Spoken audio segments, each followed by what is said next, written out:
There's a moment in some families when success stops feeling like something to celebrate and starts feeling like something to apologize for. My name is Roxanne, and the night I shared a major milestone at work, my father looked at me and said, "Don't talk about your success. You make your sister feel bad. It wasn't advice, it was an order." And in that instant, I realized my achievements weren't the problem, her discomfort was. What I didn't know yet was how quickly that silence would turn into something much bigger. When I finished my academic training, there was no cushion waiting for me, no trust fund, no quiet family account absorbing tuition certification exams or relocation costs. If I wanted to step into pharmaceutical research in Orlando, I had to build the bridge myself. So I worked. I picked up entry-level research shifts while still studying. I paid for every credential required to sit at a desk where clinical data could determine whether a drug moved forward or died in review. I covered my own insurance, filed my own taxes, negotiated my own rental agreements without looping in a family friend to smooth the conversation. Nothing about my early career was glamorous. It was procedural, repetitive, measured. I learned quickly that in research, opinions do not travel far. Documentation does. So I built a record. Quarterly evaluations, logged outcomes, revision histories. I made mistakes more than I like to admit, but I stayed in the discomfort long enough to correct them. Progress wasn't about being impressive, it was about being accurate. If pressure showed up, I stayed present. If a metric slipped, I traced it back to its source. I didn't need applause. I needed evidence that my work could survive scrutiny. Inside a controlled system, that's what matters. At home, though my role felt invisible, my family treated my job like background noise, like a technical hobby that didn't require recognition. The only person allowed to shine was my older sister, Valerie. When a family quietly designates one person as a standard, everyone else is expected to shrink. And shrinking, apparently, was my responsibility. But I didn't shrink at work. I focused on measurable outcomes, clean data sets, stabilized error margins, summaries that could stand up in front of a compliance officer without collapsing. Eventually, that consistency started speaking for me.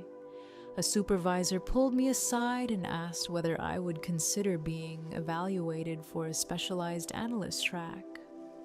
I didn't announce it at home. I didn't dramatize it. I reviewed the criteria, accepted additional files, took on advanced deadlines, and kept documenting. One day, my manager looked at me and said, "Your consistency is difficult to ignore." That sentence meant more than any family approval ever had. Meanwhile, Valerie entered the same industry, but her path looked very different. She secured her position after my parents sent emails to acquaintances who sat on advisory panels. She walked into a role that typically requires documented productivity. There were no long entry-level shifts, no years of building credibility under supervision. Doors opened for her because someone asked, and no one in our house questioned that contrast. Colleagues were told Valerie had a natural instinct for leadership, that she possessed charisma, that she saw the big picture. I had work logs, she had narrative. And I learned something watching that dynamic unfold. Privilege rarely introduces itself as privilege. It presents as destiny. By my late 20s, I stopped waiting for my parents to acknowledge that difference. Valerie was slightly older than me, yet she treated regulations like suggestions. She preferred shortcuts that avoided scrutiny.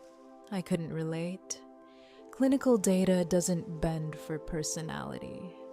A compound either meets stability requirements or it doesn't. There's no charm metric in an audit, so I kept building a portfolio that could survive one. Outside the lab, I lived the kind of adulthood no one applauds, rent paid on time, health premiums covered, income taxes filed without resentment, groceries purchased within a weekly budget. If an outing threatened savings, I declined it. I didn't rely on rescue. I understood that survival meant responsibility, not assumption. That difference created quiet tension at home. Mentioning responsibility sounded like accusation to people who had never chosen it. At work, though, the results accumulated. My numbers stayed steady. My turnaround times remained reliable. Internal trackers began reflecting that consistency. The feedback loop tightened: more files, more oversight, more trust. I didn't talk about it much. I just kept delivering. Valerie moved through the same building differently. Where I saw compliance systems, she saw opportunities for impression. Where I saw verification trails, she saw positioning. She treated the industry like a stage. I treated it like a laboratory. Neither of us said that out loud. Not yet. But the contrast was there, growing, quietly defining us. And at that point, it still felt manageable, like two different approaches coexisting under one roof. I didn't realize then that coexistence only works when both people respect evidence. I was focused on my files, my reviews, my documented progress. I thought the numbers would be enough. The shift didn't happen all at once. It started in small, almost forgettable moments. Someone would compliment my ability to summarize a complex data set, and before the sentence fully landed, Valerie would step in. She'd smile, tilt her head slightly, and say something like, "Well, some of us handle the emotional complexity behind those numbers." It sounded supportive if you weren't listening closely, but the message was clear. Metrics weren't neutral, they were cold, mechanical, incomplete. When a colleague mentioned my turnaround time on a batch review, she responded, "Efficiency is great, but culture matters too. You don't want speed to threaten collaboration." I remember thinking how strange it was to treat accuracy like aggression. At first, I brushed it off. Everyone has their style, but the pattern kept repeating. If my consistency was praised, she reframed it as rigidity. If my documentation was described as thorough, she suggested it lacked vision. I noticed she rarely challenged the data itself. She challenged what it supposedly meant about me, and I answered carefully when she tried to corner me. One afternoon, she asked, "Do you ever think about how your metrics make everyone else look inadequate?" It was framed like concern, but it wasn't curiosity. It was accusation dressed as empathy. I told her numbers aren't personal. They show whether a process works. She rolled her eyes. Everything is personal if someone feels overshadowed. That sentence stayed with me longer than it should have, because it explained more than she intended. In her world, performance wasn't just output, it was positioning. And if positioning felt threatened, then something must be wrong with the person producing the results. Around that time, the company circulated a memo about projected restructuring. It wasn't dramatic, no layoffs announced, no panic language. Just a clear statement: specialized output and measurable performance would influence placement in future evaluations. The message was simple. If you could demonstrate verified contribution, you would be protected by it. I read it once and went back to work. Valerie reacted differently. She treated the memo like a personal warning. She started whispering to coworkers that the scoring system favored certain personalities. She implied that people like me, people who documented everything, were benefiting from a technicality, as if evidence were a loophole. I ignored the commentary. Panic rarely produces clarity, and the memo didn't change my process. I was already operating as if every number might be reviewed one day. Accuracy wasn't a strategy, it was habit, but I could feel something tightening. If a supervisor used my analysis as a model during a training session, Valerie's expression would harden. She stopped making small talk. She started watching more closely. Not collaborating, watching, measuring every interaction for imbalance. I didn't see myself as superior. I saw myself as responsible. But responsibility unsettles systems built on uneven expectations. Valerie didn't want equal evaluation. She wanted uncontested space. And uncontested space becomes difficult to maintain when metrics are visible. As internal trackers began placing my name near the top for reliability, I didn't celebrate. The numbers weren't competitive trophies. They were confirmation that my files didn't require corrective rewrites, that my batches moved forward without disruption. The increase in income followed the rubric posted for everyone. No negotiation, no special favors. Just recorded performance translating into compensation. Valerie's reaction was subtle but unmistakable. She developed a habit of visiting our supervisor right after I submitted a project. She would linger in the doorway, speaking quietly. Later, I'd hear fragments, phrases like derivative work or surface-level efficiency. She implied that my supporting documents were polished, but lacked high-level judgment. It wasn't feedback, it was erosion. She suggested that acknowledging my work could distort hierarchy, that giving me credit might misrepresent who held authority. That word appeared more often in her language than methodology ever did. If a proposal succeeded, she questioned whether I deserved inclusion. If a project stalled, she hinted that my involvement created imbalance. The interpretation shifted depending on the outcome, but the objective stayed the same. Keep the spotlight stable. Resentment doesn't always announce itself loudly. Sometimes it disguises itself as discomfort, as critique, as concern for morale. I began to notice how carefully she calibrated her reactions based on audience. In meetings, she spoke first whenever possible. The first claim to ownership plants an impression, even if it isn't accurate. She understood that. But impressions don't survive long in systems built on review cycles. The restructuring memo lingered in the background, shaping everything, without anyone saying so directly. Specialized output would matter. Verified contribution would matter. Documented accuracy would matter. And the more the company leaned into measurable standards, the more Valerie leaned into narrative framing. She didn't want the same opportunity I did. She wanted insulation.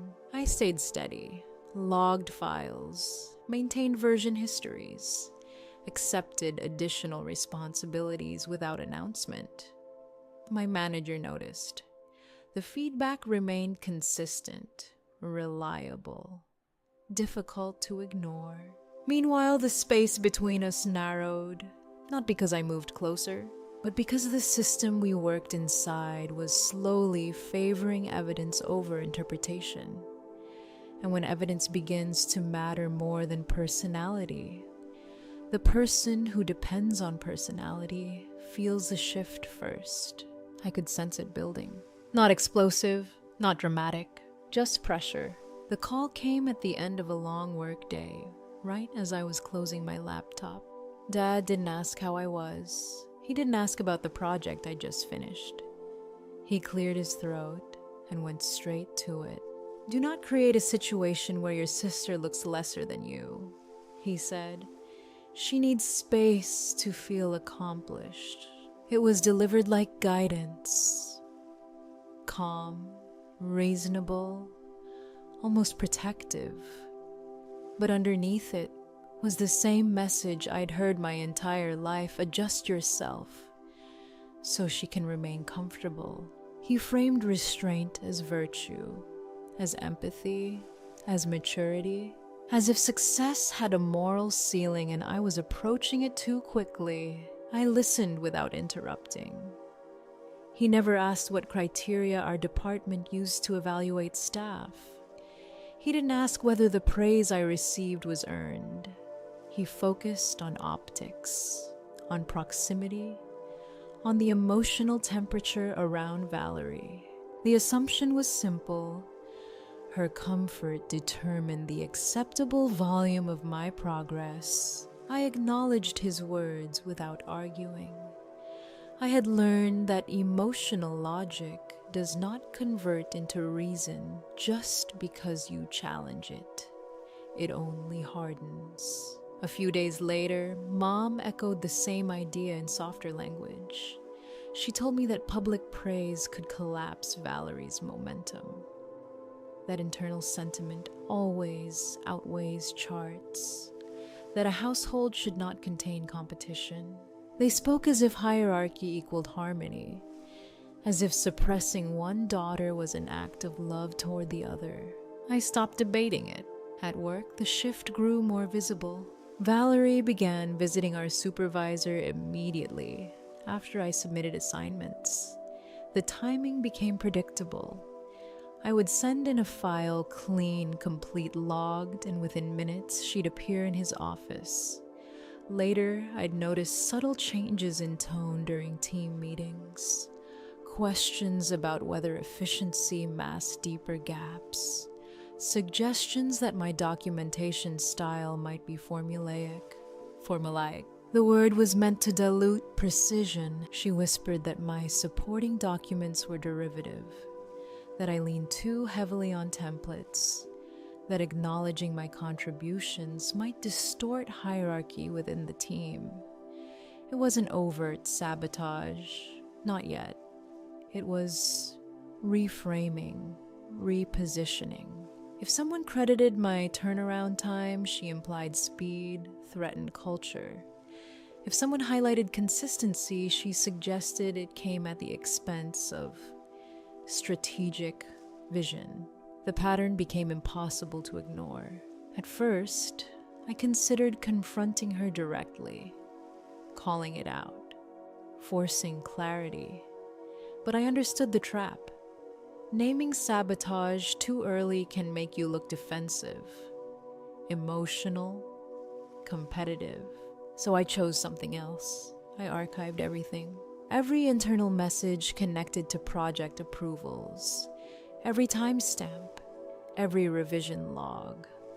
I saved direct quotes without commentary. I stored email threads in chronological order.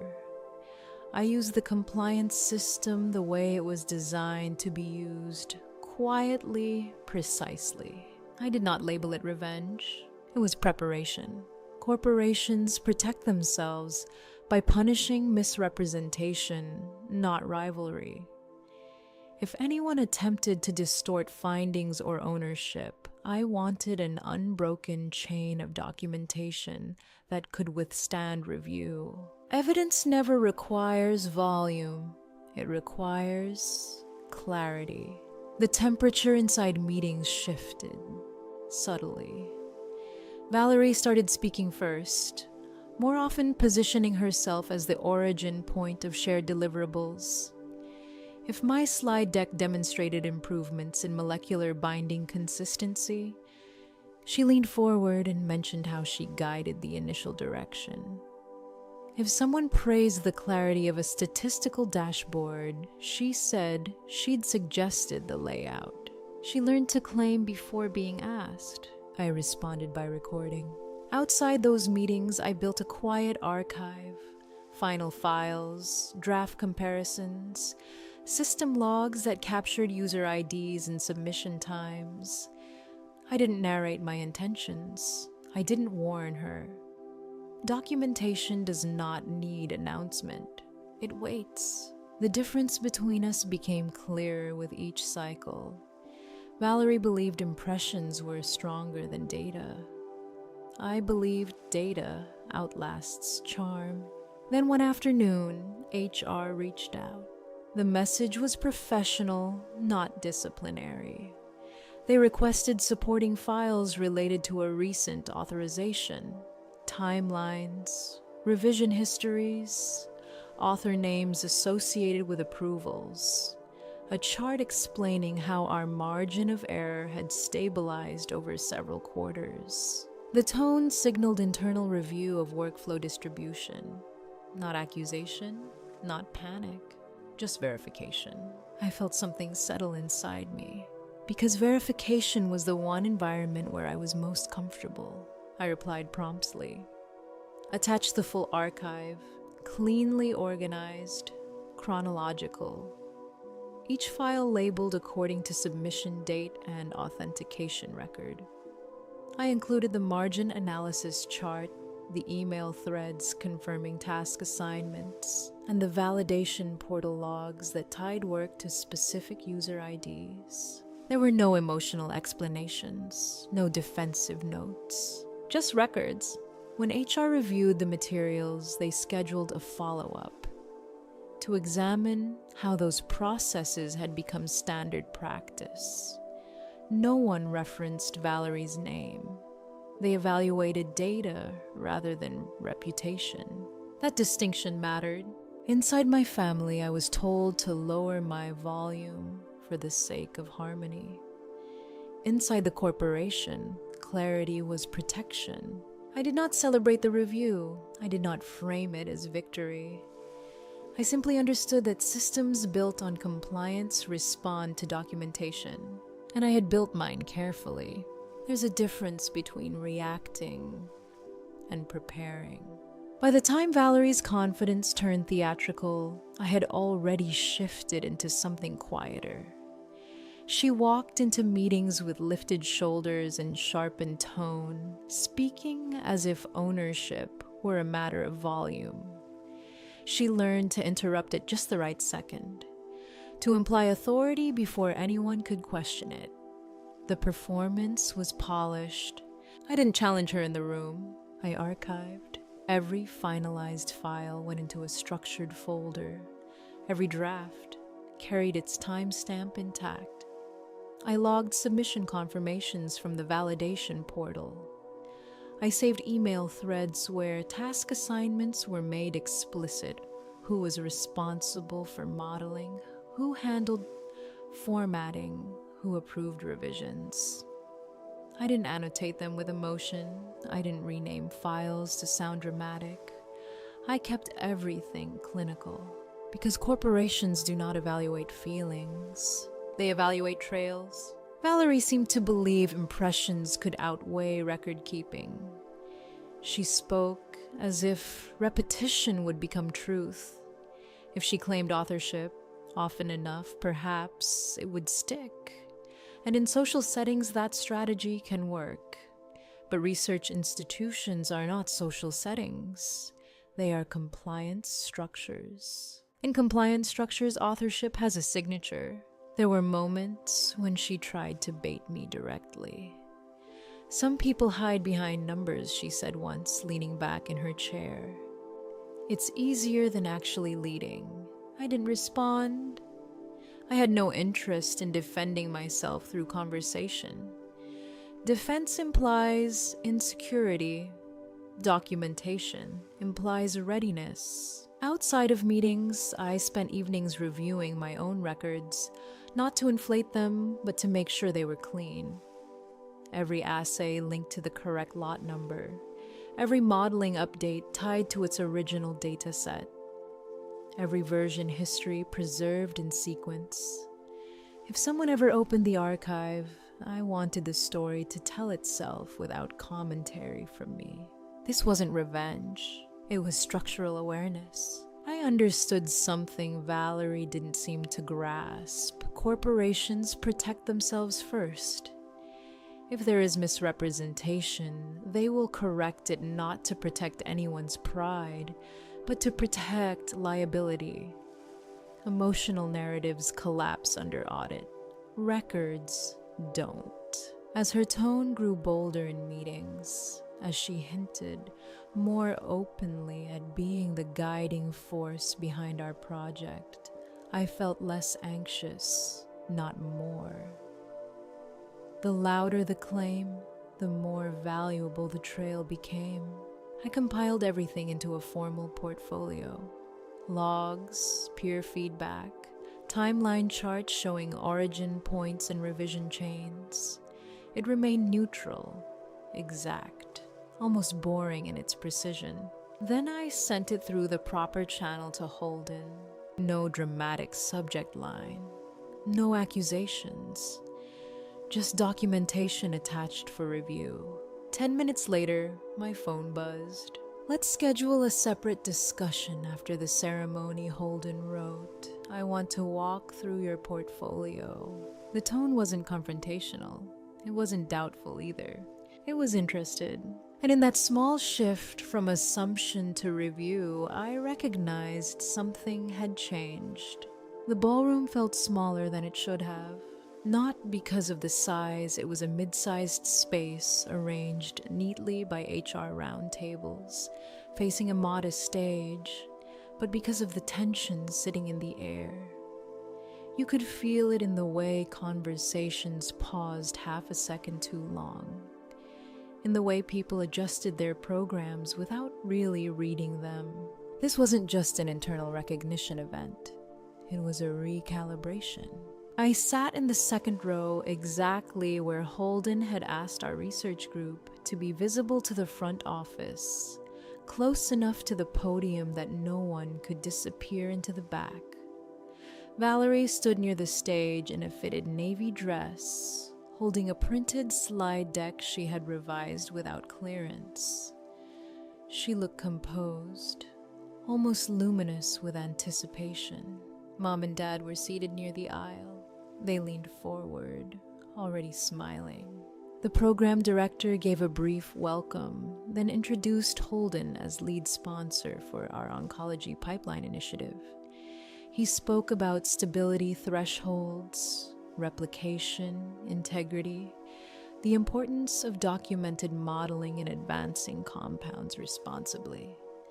Then he invited Valerie to present her overview. She walked to the podium like someone stepping into a spotlight she believed had always been hers. Her voice carried confidence, smooth, rehearsed.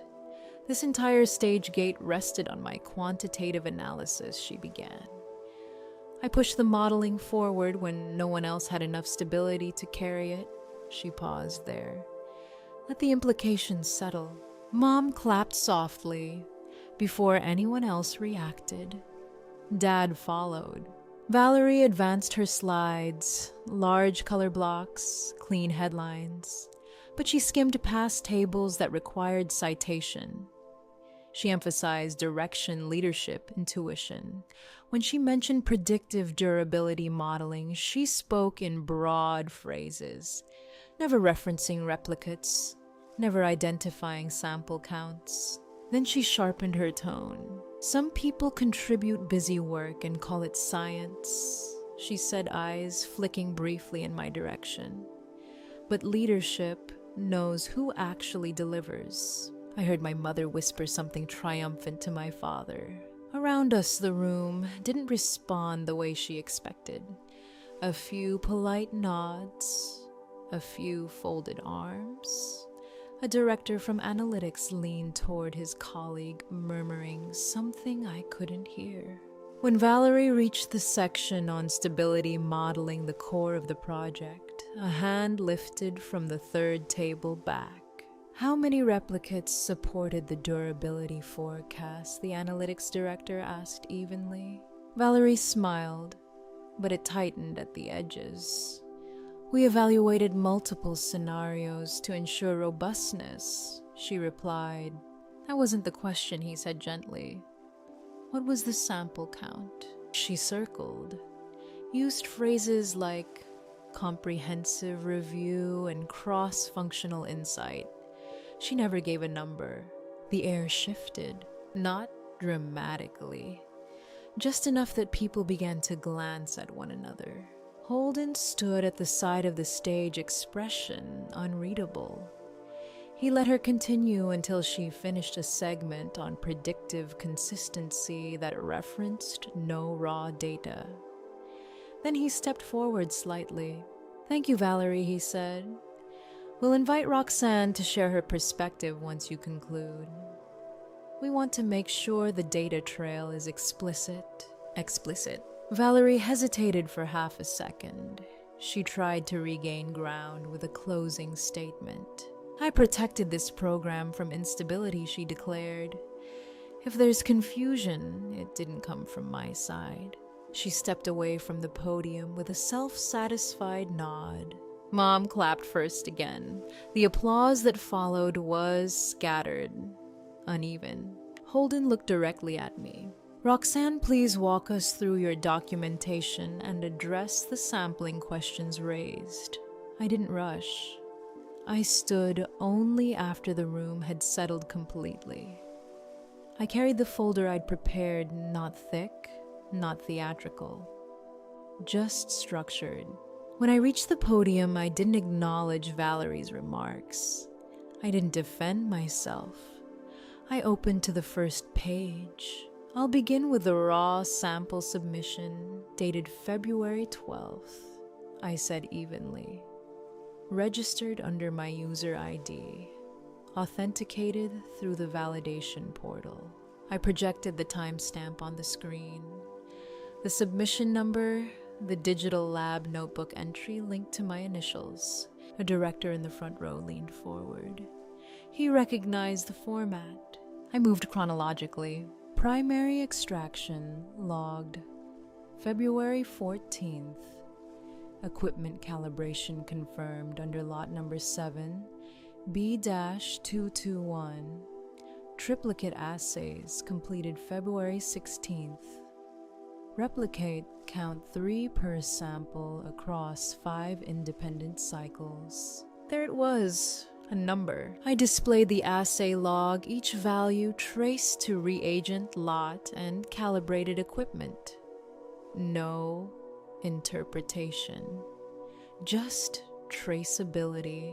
Then I shifted to the modeling assignment email. On February 20th, the project manager assigned modeling deliverables to me directly. Valerie was designated for formatting support. The email appeared on screen, her name next to formatting, mine next to modeling. A ripple moved through the room. Valerie's chair scraped against the floor. You're cherry-picking, she snapped from her seat. Anyone can paste emails to look important. I didn't respond. I advanced to the revision history captured in the compliance system. User IDs, timestamps, edit logs. Version 3.2 reflects my stability correction. Version 3.3 reflects minor table formatting adjustments. Valerie stood up. This is pathetic, she said sharply. Nobody needs a procedural recital. Holden raised his hand without raising his voice. Remain seated, he said. You will not interrupt compliance review. The authority in his tone didn't echo. It settled. I continued. Assay reproducibility confirmed across 3 cycles. Margin of error reduced from 4.8% to 1.3%. Following correction dated March 3rd, supporting documentation archived in the repository under audit tag ONC-447. The analytics director nodded slowly. The head of quality assurance spoke next, turning toward Valerie. Do you have replicates that contradict this? Valerie didn't hesitate. I don't have to prove anything to someone who manipulates documentation. A collective stillness moved through the room. Holden stepped forward fully now. Accusations without evidence will stop. He turned toward the side entrance where Meredith HR's compliance lead had been observing. She approached the stage holding a tablet. Meredith tapped through the internal attribution string displayed on screen. She reviewed the submission chain, the authentication markers, the assignment logs. Then she looked up. There are discrepancies in credit assignment, she said clearly. We need a temporary freeze until proper evaluation is completed. Valerie's composure fractured. Freeze what she demanded. I earned credit. She's weaponizing paperwork because she has nothing else. Holden didn't flinch. You are being placed on administrative suspension until we verify ownership, he said. This is not negotiable. The room exhaled. No applause, no spectacle, just a silence that felt final. Mom made a small sound, half disbelief, half protest. Dad whispered Valerie's name as if saying it softly could undo what had just been spoken. Meredith tapped her tablet once more. Valerie, you are relieved of project duties, effective immediately. Valerie's mouth opened, then closed. For the first time that evening, she had nothing rehearsed.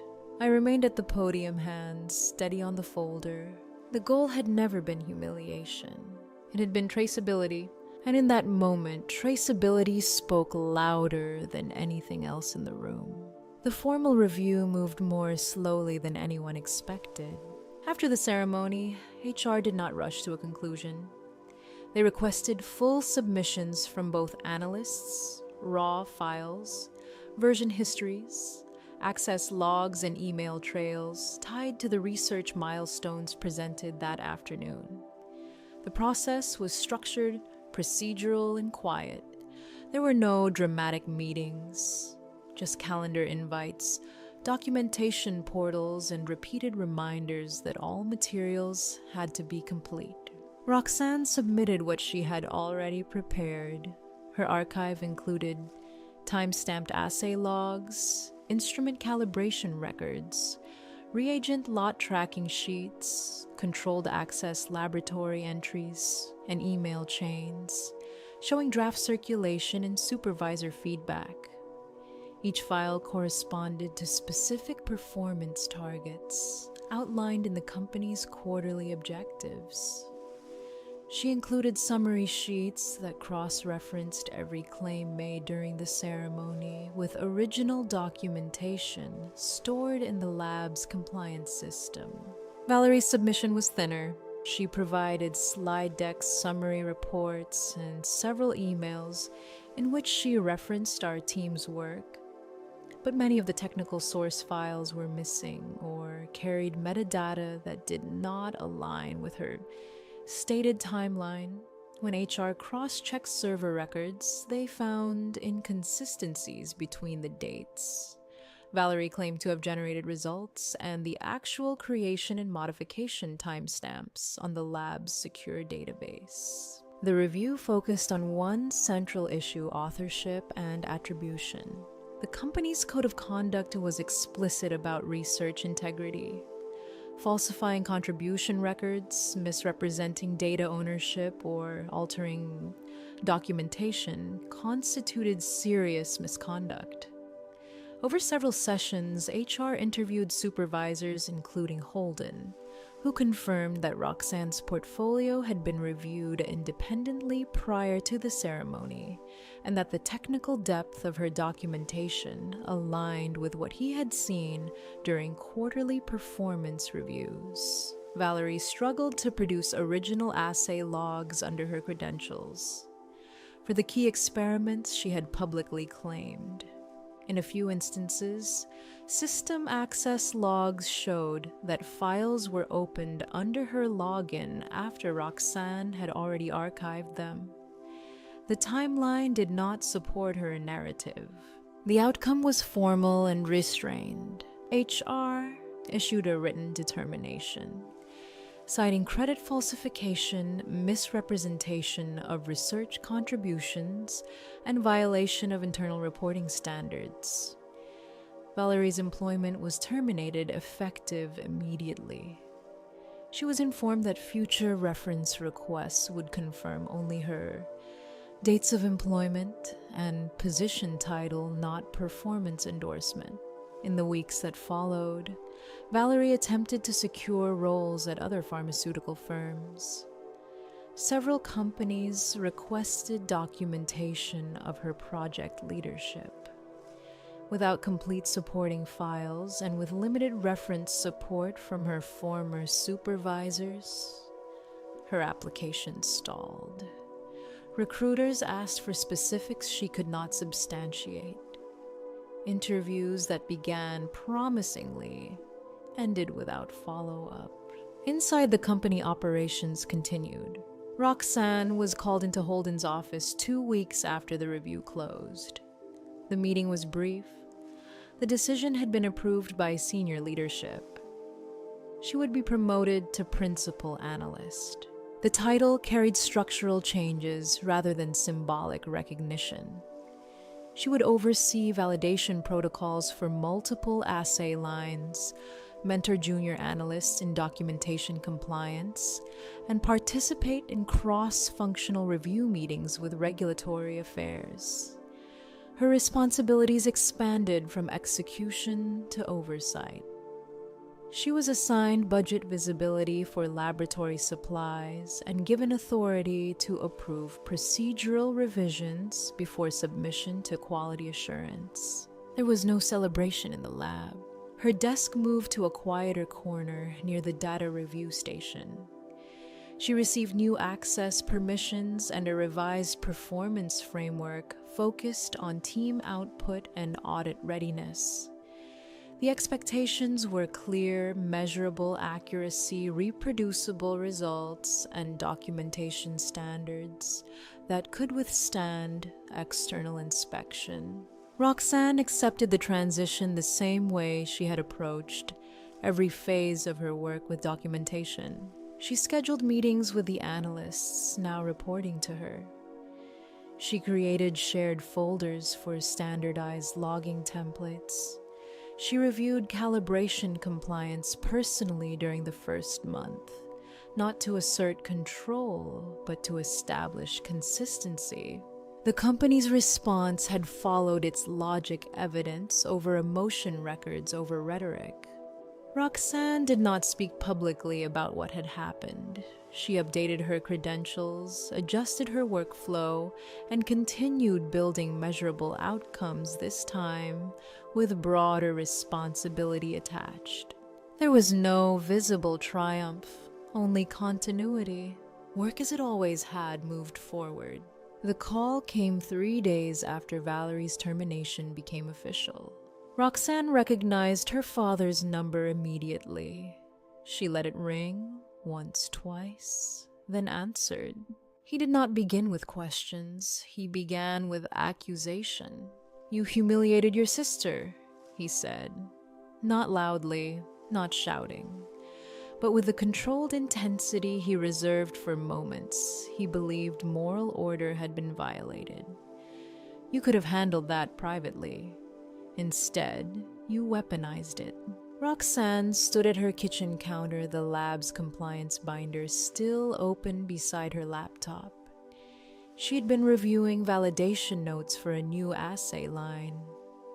The ordinariness of the moment felt almost surreal against the weight of his words. "I presented documentation," she replied. Her tone was even almost clinical. The company requested clarification. He didn't have to embarrass her in front of everyone. She spoke first. "That doesn't justify it," he insisted. "There are ways to protect family." The phrase landed in a familiar place, one she had lived inside for years. Protect family. Translate that into smaller language, and it meant soften the truth. Reframe the facts. Allow ambiguity where clarity might wound. I didn't distort anything she said. Her father exhaled sharply. You knew what would happen if you showed those files? Yes, she answered. And you did it anyway. There it was. Not an argument about accuracy, not a challenge to the content of her presentation. Only the implication that truth, when inconvenient, should be managed. Her mother called later that evening. The tone was softer, threaded with disappointment instead of anger. Your sister is devastated, she said. She feels betrayed. Roxanne listened without interrupting. She says you've always resented her, her mother continued. That you waited for an opportunity. I documented my work, Roxanne said quietly. I know you work hard, her mother replied. No one is denying that. But sometimes being right isn't the same as being kind. The logic was familiar too. Kindness measured by how much of yourself you reduce to preserve someone else's comfort. You want me to apologize for presenting my own research? Roxanne asked. I want you to repair this, her mother said. Call her. Tell her you didn't mean for it to go that far. It went that far because she claimed work that wasn't hers. Her mother's silence stretched. Then, families survive by choosing each other. Roxanne thought about the phrase, choosing each other. It sounded mutual. It rarely had been. I'm choosing stability, she said finally. Her mother sighed. You're being cold. No, Roxanne replied. I'm being consistent. After the calls ended, she sat at her dining table and let the quiet settle. She did not cry. She did not pace. She opened her phone and scrolled to her contacts. She blocked her father's number first, then her mother's. The action felt less dramatic than it might have. Once, there was no anger in it, only a recognition that every previous conversation had followed the same architecture. Facts reframed as aggression, boundaries labeled cruelty, documentation interpreted as betrayal.